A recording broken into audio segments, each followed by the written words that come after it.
further ado, delighted to introduce our first panel, introduce you to Claire O'Neill, who is going to be talking about the carbon footprint of events and what we can do about it. Claire. Thank you, and thank you everybody for turning up first thing in the morning. I'm very pleased that someone's here. We thought we might be just the four of us, so that's fab. So I'm the CEO and co-founder of A Greener Future, which used to be known as A Greener Festival. And for the last 17, 18 years, we've been working with the event sector to help it to become more sustainable through environmental, social, accessibility, various different elements. And I'm joined here today by some amazing individuals, actually, who are really at the forefront of dealing with sustainability on a massive scale within events, especially the live music sector, and sports, in fact, venues and so forth. So I have here Sam Booth, who is the Sustainability Director for AEG Europe, and Vicky Chapman, who is Head of Sustainability for Live Nation UK and Ireland. And Alex is here from AGF also, and he's going to be giving a presentation from the start for the get-go.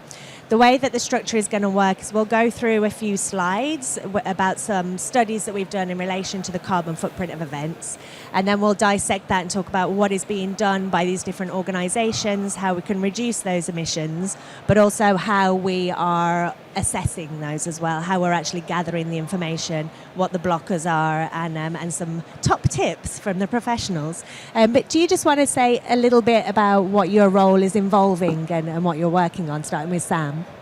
Hi everyone, so as Claire said, I'm Sam from AEG Europe. I'm Sustainability Director and I look after all of our European venues, festivals and tours, so it's a fairly wide-ranging brief. We've just kind of wrapped up our summer season on the festivals and we are getting our reports in now, actually, from Claire and her team, so we'll see how we've done on those. But at the moment we're kind of focusing on some big kind of ticket items from the O2, trying to really focus on getting the Christmas season all sorted and figuring out what we're doing for next year. So very exciting. Hi, and I'm Vicky. I'm Head of Sustainability for Live Nation UK and Ireland. I've been working for the company since 2016, originally with Festival Republic, which is one of the companies within the group. But now I work across the whole group with our venues, which is Academy Music Group, and also we have worked with DF Concerts up in Scotland. So yeah, there's a number of different companies who all work across the festival venue and the touring space. My work is to implement our Green Nation Charter across all of those areas, which I'll come on to a little bit more later. And yeah, really pleased to be here and tell you about a bit more about what we do. Nice. And Alex? And I'm Alex Fintoni, so I'm a carbon analyst for Greener Future, primarily working with events and venues to sort of help them understand and develop their carbon footprints, and also work on sort of more wider sustainability consultancy support. With all the various events we work with. Excellent. And so we've only got a short amount of time. So Alex, do you want to continue with the presentation? Yep. So this is just a brief slide on what AGF provide in terms of services. So it's quite broad. Primarily, it's working on certifications of events, so assessing events on how they're doing in terms of sustainability in the wide sense. So from I'm just coming here so I can hear you. So how events are undertaking their sustainability sort of strategies and actions. So we assess that through the AGF certification. We also undertake training and more sort of general sustainability consultancy and support to help sort of events through their sustainability journey. And this is sort of a brief overview of the different areas we look at when we're sort of assessing and when we're exploring sustainability with events. So it's trying to look at a more holistic way of sustainability, not just power, not just waste, not just transport, but also sort of local environments, wider community, because all of these link up to the various sustainability aspects, from biodiversity to emissions to sort of pollution and local communities.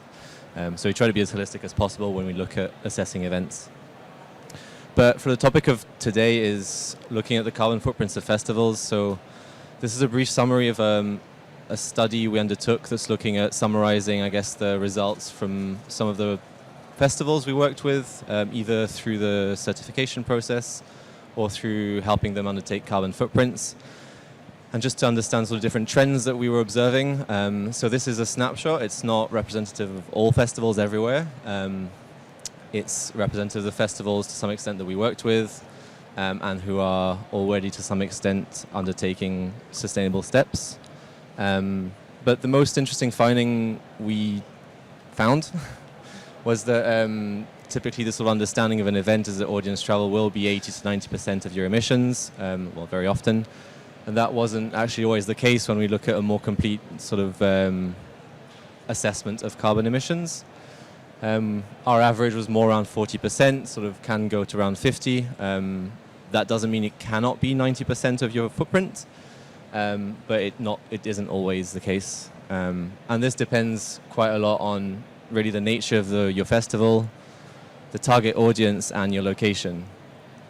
Now that is also a bit counterintuitive. So for example, an urban event or an urban festival won't necessarily see audience travel emissions as a lower share of its footprint. It might actually be close to 90% if the nature of that event is to attract an international audience, audiences throughout the country, or doesn't have camping, for example, which requires sort of more day-to-day trips.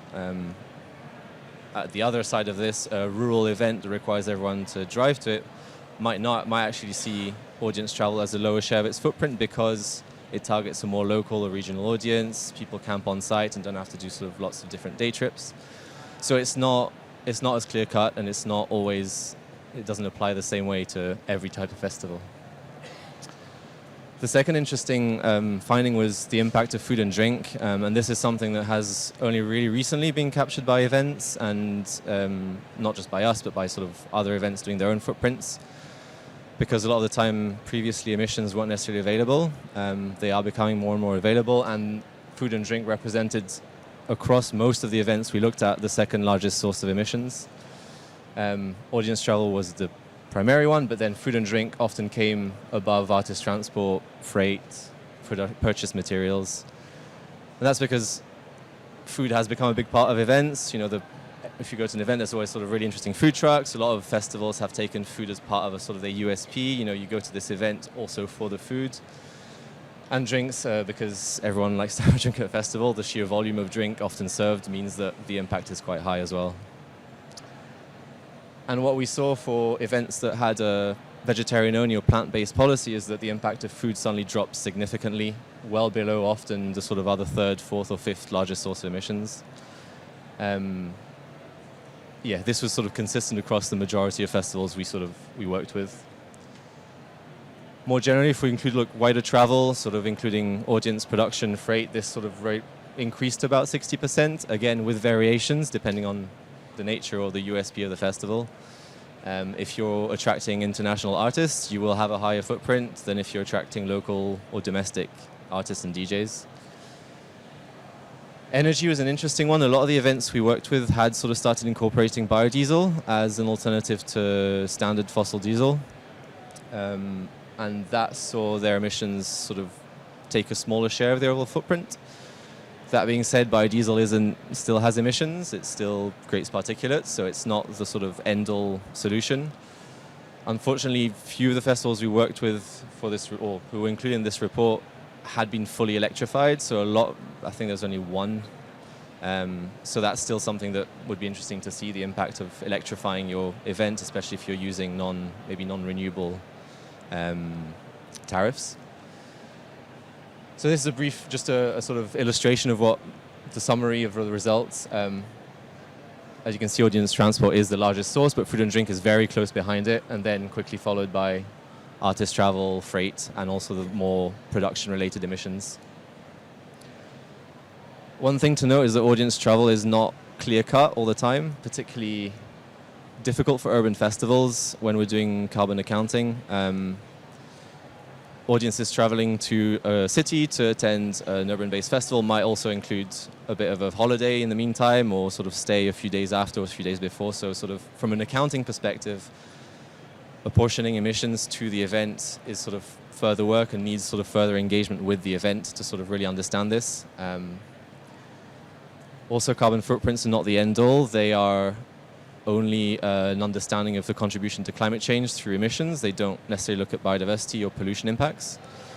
And for that same reason, they can sometimes overlook positive impacts that you're doing, so they won't capture positive, more local actions that you're taking on site. but they are really good complement. They complement the wider sustainability strategy, so they are good at highlighting your contribution to climate change. They also really help engagement with your supply chain, which is necessarily for your sustainability strategies. You will need to engage with your suppliers, with the third parties, with your artists to capture data, and that's something you'll need to do anyway if you want to become sustainable, because sustainability is inherently collaborative. You'll need to engage with your suppliers, with your third parties. And it ultimately highlights areas you need to control and monitor, even if it doesn't translate through emissions necessarily. For example, at local level, it still highlights where you can sort of control and implement sustainable measures, even if they don't necessarily translate through carbon emission reductions. So this is a brief overview of this sort of study and which influenced, I guess, the talk today. So now I guess the question is, what are we doing about it and how can we start taking actions around this? So I'll go on to Claire for this one. Lovely, thank you. Thanks for that summary. And just so you know, we're going to do some Q&As at the end. So if you want to put anything on Slido or put your hand up related to that, we'll have a bit of a chat first and then come to questions from you guys. So one of the things that you highlighted there was in relation to almost the difficulty of getting the right data, and there's different activities included. So it'd be interesting to know from everyone, starting with Sam, about how you're tackling that, because you've got a lot of different festivals of different types, lots of venues as well. What's it like trying to get the data, and have you found any quick fixes? I mean, I'm smiling because it can be very difficult. I'm sure if any of you here are responsible for trying to get that data in from your suppliers or whatever, it's often a challenge, because ultimately it's not part really of someone's day job generally. It's often an extra ask, and so obviously, as we all know, that can mean it's often a bit difficult. I think for us, it's quite crucial to try and make sure that you have those conversations right at the beginning of any planning stage, so people are very clear about what they need to be giving you, in what formats, when they need to give it to you by, and ideally also you need to try and make sure there is a named person who's responsible for giving you that data. I think that kind of chain of responsibility is so crucial, and actually when we have that set up, the problem of getting data just kind of goes away. I know also there's quite a big movement at the moment to try and get those data collection points written into contracts, which I think is actually a really crucial bit. We would love to start doing that with all of our suppliers. And ultimately, you know, a lot of our suppliers are going to need to start showing that data to other clients they have as well. So it's a benefit for them, and it's also a benefit for us to be able to get that and write it into the contracts from the start. And Vicky, what's your experience there? Yeah, so just to echo that, as much communication and pre-planning that you can do in the start, it's really essential, it's really key. We divide up our data to kind of essential data that we need to do our carbon reporting. So waste, water and power is essential, and we have that included in we do have that included in all of our contracts with those contractors. We also ask for mileage as well for all of our suppliers.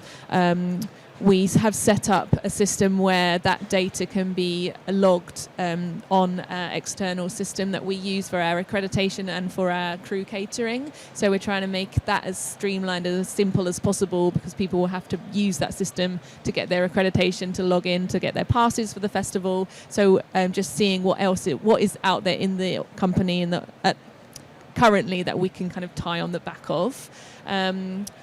Mileage, I think wastewater power, a lot of our contractors we've been working with for a long time, like they know they need to provide that data for us. They're quite well versed in using the systems we need them to use, or just sending it to us afterwards. The other way of doing it, similar to what Sam was saying, and having a named person responsible for that data, is seeing what other departments are tracking as well. Like our production teams, like generally they will need the fuel information to make the payments. So however much we can tie it into the payment system, that's also a really good way of getting the data. Like purchase orders, making sure it's not just the price that you're paying, it's actually the price per litre, for example, and then we can get that information from the purchase orders. So yeah, it's trying to automate it as much as possible, finding out who is also gathering that data so you're not double counting, but then if it does fall to the sustainability team setting up the systems that are easy for everyone to use. So mileage is more tricky, and we have used the same system that we used for the wastewater and power, but we're looking at potentially changing that next year to see what other forms of information is out there that people need to put data into. For example, inductions on site. So everyone has to do a health and safety induction when they come to the festival. They have to give in certain information about themselves, like answering some questions, reading some safety information, and we're thinking, well, now can we put postcode and form of travel on that form as well, just tagging on the back of something that's already existing rather than setting up a brand new system that it might take a little while for them to get used to. The last thing we have done, as well as tying it into the contracts, we do have a payment structure where we can withhold the final payment if we do not receive the data that we ask for. Now, we only want to use this as a last resort. We don't want to not pay people, but how our payment structure works, it's 35% on on the purchase order, 35% receiving health and safety information like method statements, etc. And then the last payment, the last 30%, is on receipt of sustainability data. So we do have that in our back pocket, but we would like to pay people, but it is so key to what we do. Like, we're reporting on our carbon footprint globally. We legally have to report our carbon footprint as well. So it's not just a nice to have. This is essential information that we need. So it's really important. I think that's an important thing as well. I mean, it shows, on the one hand, the level of importance that's placed on sustainability for you guys, that it gets to that level that payments will be withheld. And I suppose in your case, because it's such a large organisation behind it, it's got that legal requirement too, whereas for some of the smaller events, they don't necessarily have that obligation, but still they might have the motivation to put that in place. And Alex, I mean, you have to deal with dozens of CO2 analysis all the time and waiting and gathering data. Have you seen anything that's been particularly like a really good, efficient way of it coming in, or what are the main obstacles? I think for larger events and groups where there is maybe more scope for automation and for systems sort of data input, that is really good. I think for smaller events where maybe you're also dealing with suppliers who aren't necessarily as used to providing this information, the language you use is really important. So that two-way system, you're not necessarily telling them what you need, but you're asking them what they actually already have. So most transport or freight companies will log mileage or fuel because that's part of their cost system. So they might not necessarily log this data as part of a sustainability initiative, but it will be information they have as part of their cost or as part of their normal sort of functioning. So the early engagement, the earlier you engage with your suppliers, the better, and asking them, what do you actually have at this stage? What do you already collect, and how can we use that? So fuel mileage is already useful. If you're looking about food and drink, can you simply, rather than asking them to provide you with additional data on, say, food or menu ingredients, can you ask them, do you record, your menu ingredients within a till system, and can we just use that? So it's asking them what they already use and seeing how that can be incorporated within your system as well, so that there's less work on either side. Particularly when you're sort of starting up on the sustainability journey, I think it's quite good. One other thing, sorry, just on that till system just made me think another thing that's made data collection easier is going cashless as well. Our festivals have been cashless the last 2 years, and we're able to get so much amazing data from the sales information, and then if we know the carbon footprint of what's sold, then we can make those calculations really quickly. So I think that's a really good point. As much as the sales data you can apply to the carbon calculations is really useful. And just while we're on the subject loosely of food, I mean, that was one of the things that came up in the study, is that when you start to include food and drink, it's coming out at around about a third of the impact of events. And it's often being left out because of the difficulty of having reliable metrics, I suppose. And there's a lot of work already happening in relation to that. People know that going plant-based, for instance, is going to reduce emissions.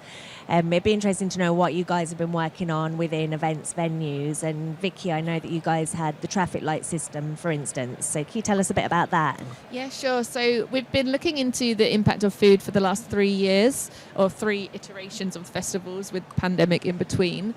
First working with the University of Gloucestershire, and then London School of Economics, and last year with Clamato. Clamato offer a platform where you can input ingredients from dishes from your food vendors, and then it will give you a carbon calculation. And there have been similar iterations of that with the different people we've been working with. So we decided to do this as a kind of education piece, and because a lot of festivals at similar time were, well, not a lot, there was move for festivals to go completely plant-based or reduce meat and dairy, but we're not quite there yet with our audience profile. So we thought, let's see if we can give people the information to make their own choices, and then in time we could set some targets and work with our vendors to see what would be the right reduction targets to have when it comes to reducing meat and dairy, because we know that they do have higher carbon emissions. So we presented the information. We worked with Clamato last year, and we decided to present information in the app.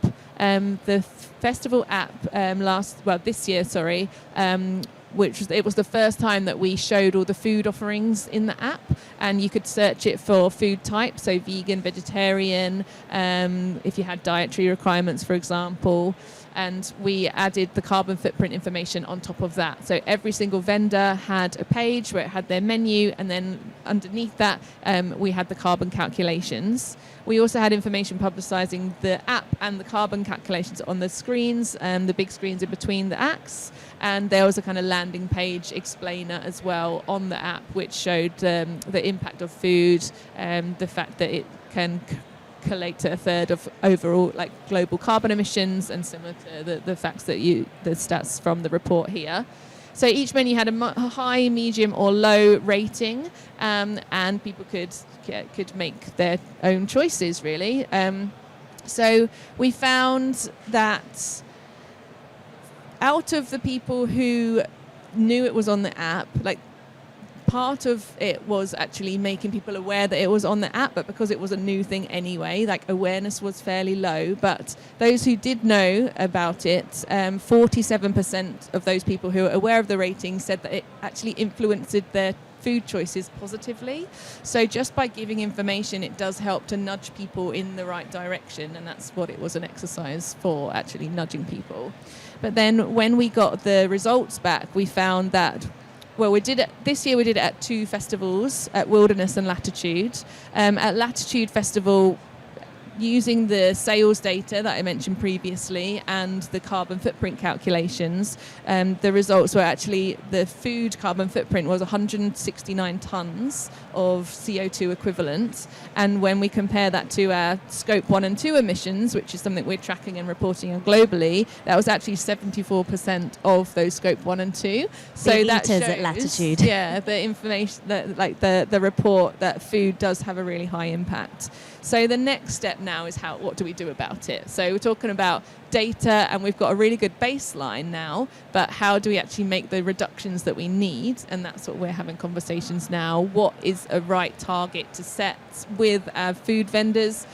Because it is so sensitive on they actually need to make money at the festival as well, and we want them to be able to do well as a business. So it's finding the right targets. But one thing that we have done, and similar to the report, what is within our own control, since doing this work, we realised that beef has the highest impact of all the meats. So in crew catering, we have stopped serving beef as a decision that we're able to make as a festival company. It's really simple. We're working with our crew caterers to just take that one item off the menu, increase the vegan and vegetarian options, increase the other meat options that are lower carbon, but making sure that they are kind of high animal welfare standards as well. So that's a really positive choice that we were able to make.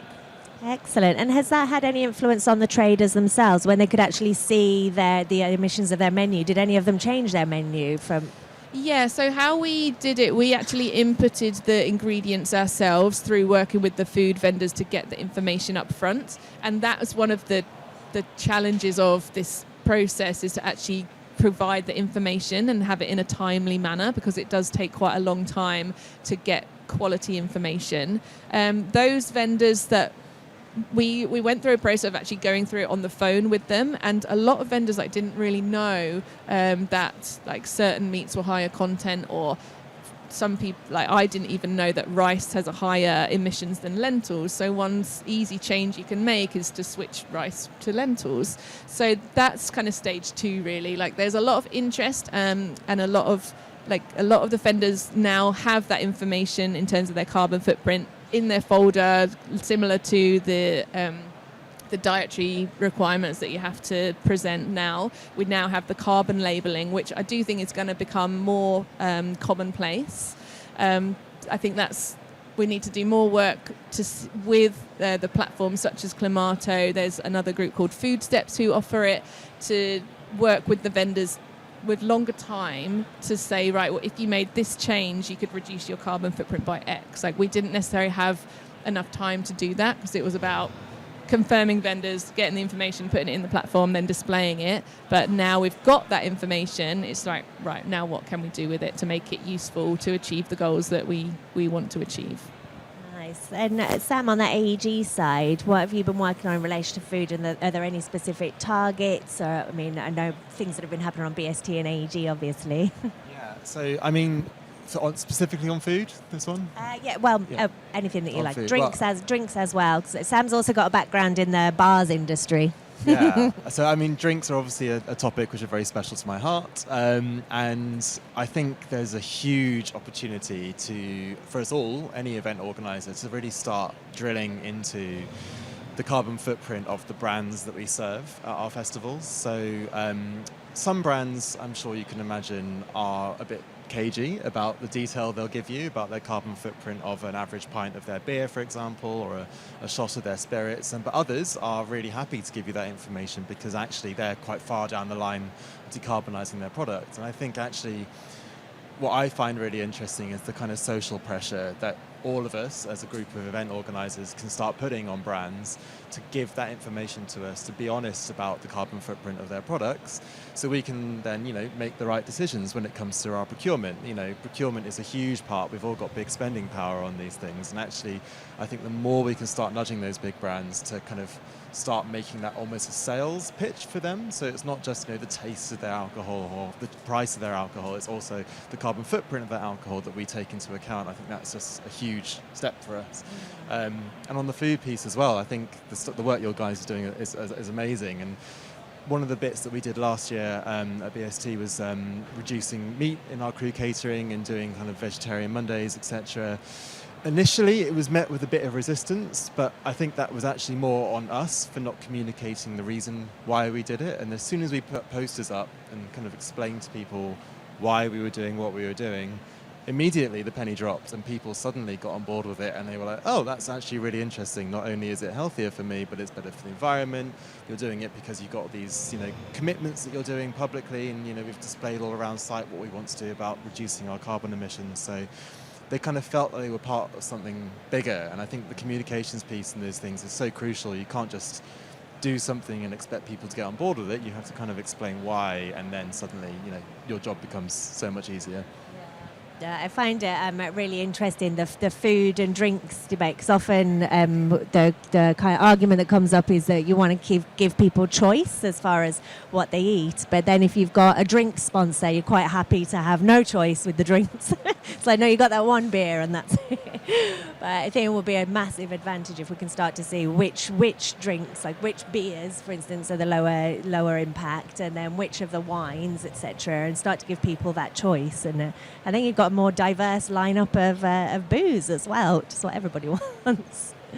I think that education piece is key. Like, a lot of people just don't know, and like before I went into it in depth, like I didn't know some of the impacts of some of the alcohol and wine and even kind of vegan wines and things like that. It's a whole world that we're learning so much more about all the time, and the more we can share, the more we can make positive choices ultimately. Absolutely. And I just want to go a little bit bigger picture for both of you, actually, as far as like kind of targets, North Stars, like what's the direction? Because we're getting all of this information for carbon analysis, but where are we going with it? So for each like AEG and Live Nation, what are your strategies or targets going forwards? So with Live Nation, I mentioned earlier, we have our Green Nation Charter. So that came out in 2019, which covers 8 different areas, but we have kind of core targets for our emissions reductions and our waste and recycling increasing. So our emissions is 50% reduction in our global greenhouse gas emissions by 2030. Now that is just our scope 1 and 2 at the moment, but we are working on a global project. Live Nation is a global company, head office is in the US. We are working on a global project to track our scope 3 and to ultimately set a net zero target is what we want to get to. But at the moment, it's just setting our scope 1 and 2 and getting that down first. And then we have waste and plastic reduction targets as well, and to increase our recycling by 50% across all of our venues, festivals and offices by 2030. Like a lot of our festivals are already on track to achieve that 50% recycling target, but because there's so many across the world, we need to set something that's achievable for everybody. And then we're working in other areas, so food, procurement, water, sponsorship and partnerships, and then local impacts. So they are areas where we have aspirational aims to like kind of principles that we're working towards. So food, it is to acknowledge the carbon impact of food, reduce food waste, and work with vendors with high animal welfare standards. So we don't necessarily have tangible goals for those areas. It's more, these are our aspirations, these are the principles we're working to, but to actually do some more investigation work and do some more baseline work, which is what we've done with the food carbon footprinting, to get us to a point where we can set a target in those areas as well.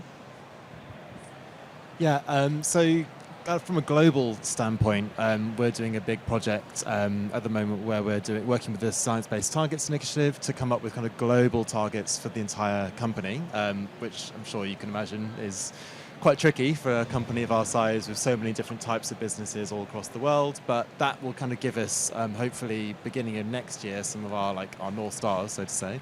But we're signed up to Vision 2025 as our kind of making sure that our UK festivals at least are going in that direction. And I think in the immediate future, the things that we want to really start focusing on are making sure that we can bring out the battery power tests that we were doing this year at our festivals and start rolling that out across all of our different events. We actually had some really good success this year at BST. When I read your report tomorrow, hopefully I'll find some input into that. But we managed to use battery power across 4 different areas of BST this year and reduced generated run hours by over 1,500 hours across the festival, which is an amazing thing. I think there's been this kind of block in people's heads about battery power for a while, and I think part of what we want to do in the short term anyway is kind of use that stat as a kind of case study so we can start rolling that out across our festivals, but also push it out into the industry and start showing that actually that can be done quite easily. We also want to really focus on making sure that we're speccing our festivals correctly.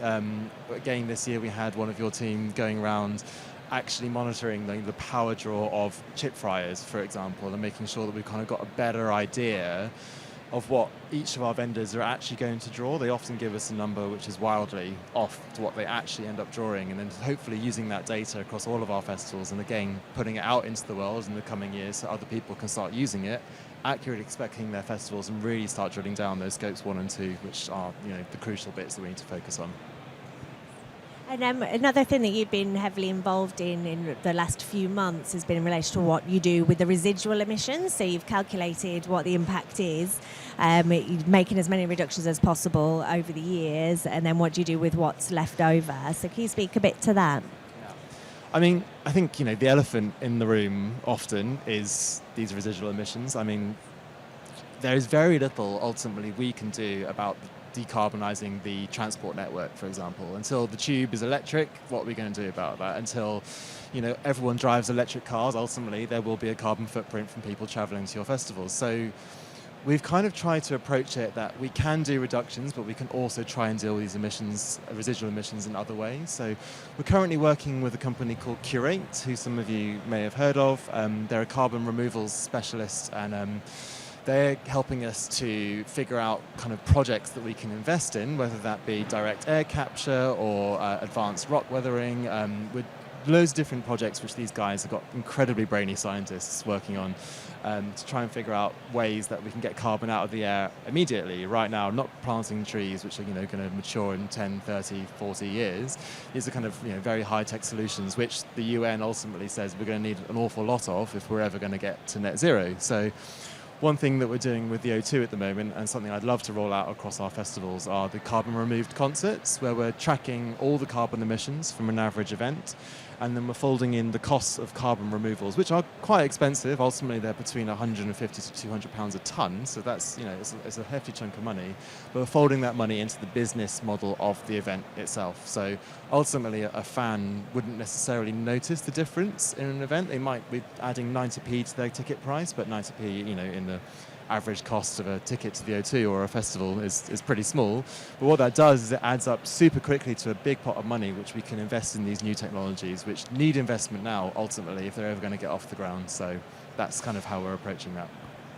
Does anyone else want to comment to that before I go on to some Q&A from the audience? I think just to reflect the investment principle, that's something that we're looking into in the future as well. It's definitely something that we would like to aspire towards. On a smaller scale, we're doing it as per on a festival basis, by raising funds through our car parking passes at Reading, Download and Wilderness festivals. Every car parking ticket has a £1 added into that, and that is going towards Trees for Cities to plant trees locally. It's not an offset, it's something that we're investing in nature for nature's sake, because we think that needs investment. But that's just a small example of a way we can raise funds within just one festival and then apply that locally, and then at the same kind of with the local impacts on your kind of scale there as well. It's how we can then keep that locally and improve those natural areas that need investment as well.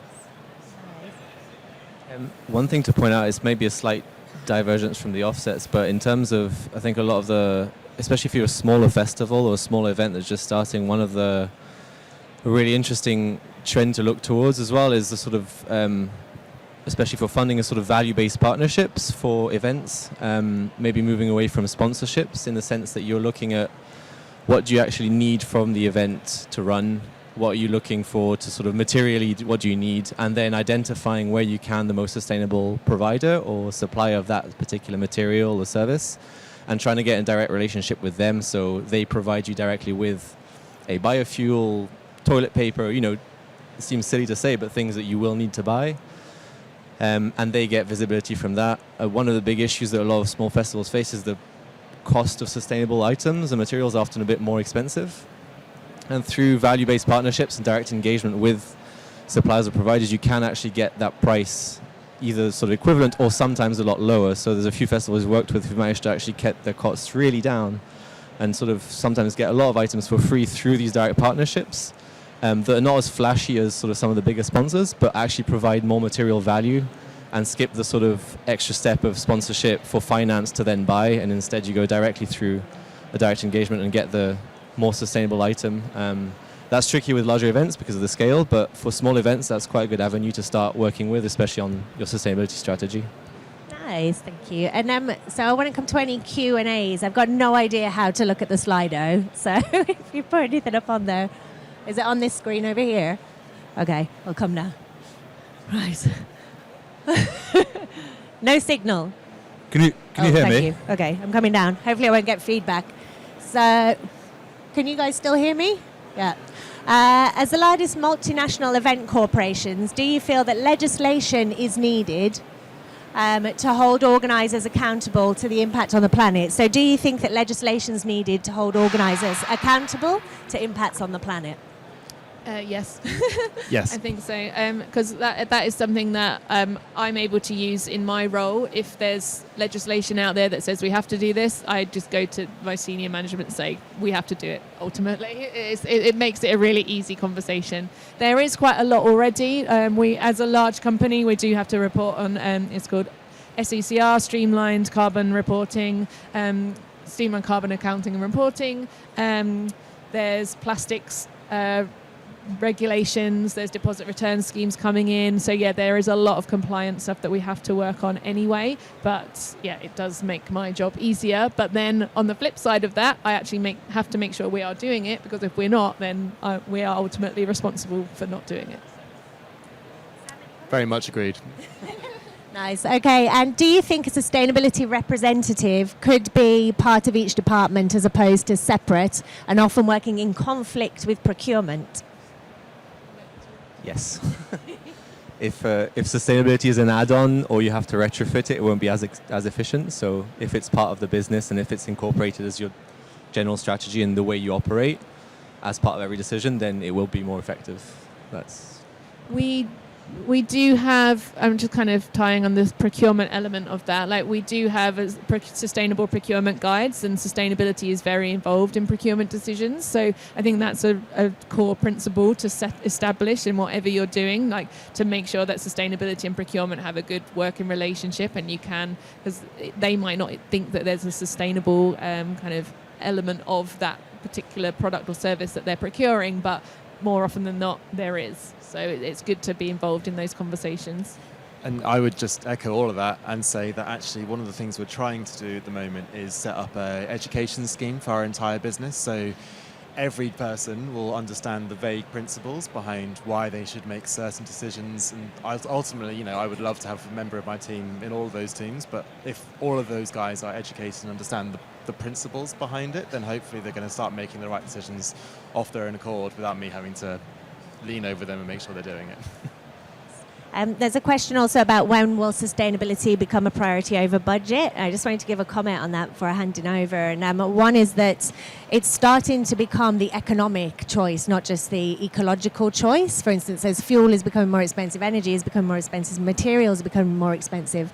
Ultimately, it's not going to be one or the other at some stage. And we've also started to incorporate into budgets the cost of removals. So Sam was saying before, if it's £150, £200 a tonne to remove carbon, then you could make a choice that's going to avoid, say, 100 tonnes of carbon. That saves you £2,000. If it's only cost you £1,000, then you're actually saving money when you start to put a price on the carbon impact. But anything else about budgets and sustainability?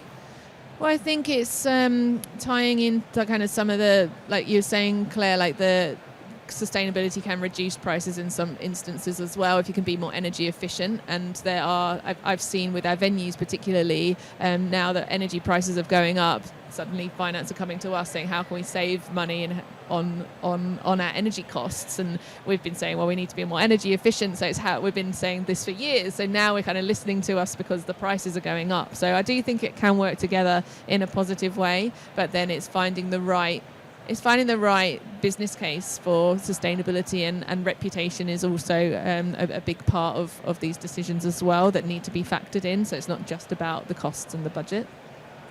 And we've got just 1 minute left, and I didn't warn you that I'd ask this, but just one key takeaway from each of you. If there was something that, I imagine there's a lot of event organised suppliers here. If there's one thing that you're like, do this, then what would it be?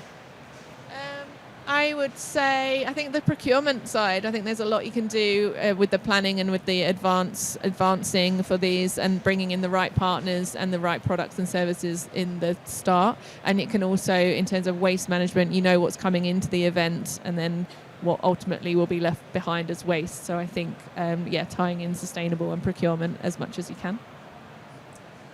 Make it a contractual obligation, because then it shows you're serious about it, and ultimately it does give you a big stick at the end to move things along should you need to. And also it's collaborative and cross-sectoral, so don't have the tunnel vision of just staying with events. Look across other sectors, because a lot of solutions are already existing in other sectors. So civil engineering, construction shares a lot with events. It's temporary logistics, temporary venues, so look at what solutions are already happening in other sectors as well, and some of them can actually be applicable, and you can find solutions in that way as well. So keep an open mind and engage across sectors. Thank you. So these guys are absolute sustainability rock stars. So do come and say hello. And we've got a stand on G14. Charlie over there, raise your hand. So if you want to come and hang out with us, I don't think we've got any biscuits or anything, but come and say hello anyway. And thank you for listening, for joining. And we'll see you around the floor. Thank you, everybody. Round of applause for our lovely panel.